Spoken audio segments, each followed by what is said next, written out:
A medida de busca e apreensão é uma medida violenta. Eu costumo dizer que ela é quase tão violenta quanto a prisão. Você, para as 6 horas da manhã na casa de um cidadão, acordá-lo, a ele e a esposa de pijama, os filhos deitados dormindo, isso com cobertura da imprensa, para depois os filhos e netos do envolvido sofrerem bullying na escola, você tem que ter muita necessidade de colheita de prova. O crime tem que ser muito grave. Tirante o fato de que, para mim, mentirinha de internet tem dos dois lados, então a fake news não tem nada de crime grave. Ah, é formação de quadrilha, organização criminosa. Se for organização criminosa, é organização criminosa para a prática de crime de menor potencial ofensivo, em tese, portanto, não é crime grave. Tirando isso, qual que é a necessidade probatória que se tem aqui para invadir o lar dos outros? Todos esses caras, esse Alan do Terça Livre, essa Winter, Sarah Winter, os deputados, o Avan, o Luciano Hang, todos eles são confessos. O que eles falaram em redes sociais, eles disseram que falaram. Então a acusação, que não é acusação ainda, é o ministro Alexandre, que é juiz e órgão acusador ao mesmo tempo desse inquérito, deve estar ainda nos seus tempos de Ministério Público e esqueceu que hoje ocupa cargo da mais alta Corte de Justiça da República Brasileira. Mas esse pessoal é confesso.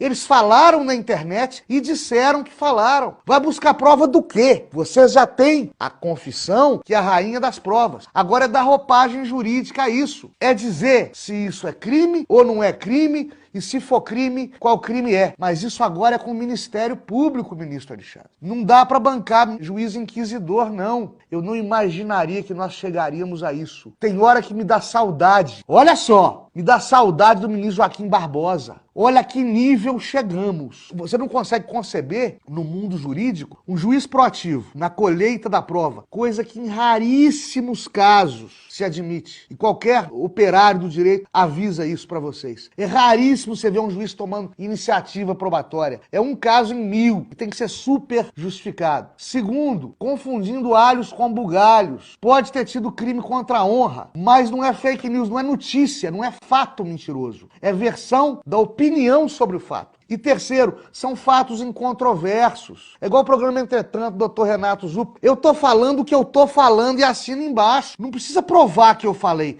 Eu falei, não é montagem. Isso com áudio, o vídeo, o registro da mídia captado da internet, um perito em laboratório descobre se teve montagem ou não. E por fim, o maior absurdo de todos. A espécie de censura prévia. Que com essa medida, as pessoas passam a tomar mais cuidado com o que postam e dizem na internet, e isso aparentemente é bom, mas por outro lado atemoriza quem segue os influenciadores e marqueteiros digitais e formadores de opinião do lado do presidente da República. Torna desigual o jogo político, equivale à censura prévia, fere o direito à livre manifestação do pensamento, ministro Alexandre. Mas não sou eu que diz isso, não. Quem diz isso é um autor craque em direito constitucional que eu gosto muito. Ele falou isso aqui em 2004. A manifestação do pensamento é livre e garantida em nível constitucional, não aludindo à censura prévia e os absurdos porventura ocorridos no exercício indevido da manifestação do pensamento são passíveis de exame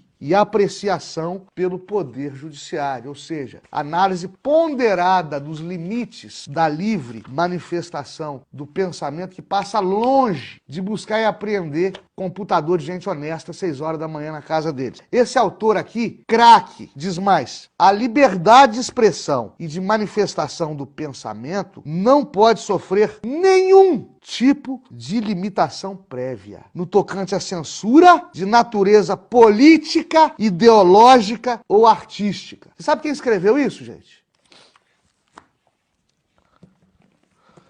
Ministro Alexandre de Moraes, em 2004. Livro este que, de vez em quando, eu consulto. É aquela velha história, né? Façam o que eu decido, não façam o que eu escrevo. Isso ele disse em 2004. Enquanto recém-egresso do Ministério Público Paulista, já se tornaram professor emérito, catedrático, secretário de Segurança Pública e depois galgado a ministro da Justiça do governo Michel Temer. Ministro Alexandre de Moraes, como doutrinador, diz uma coisa, como ministro do Supremo, decide outra coisa. Causa caos no mundo jurídico, causa insegurança jurídica. O cidadão não sabe mais o que ele segue, o que ele obedece.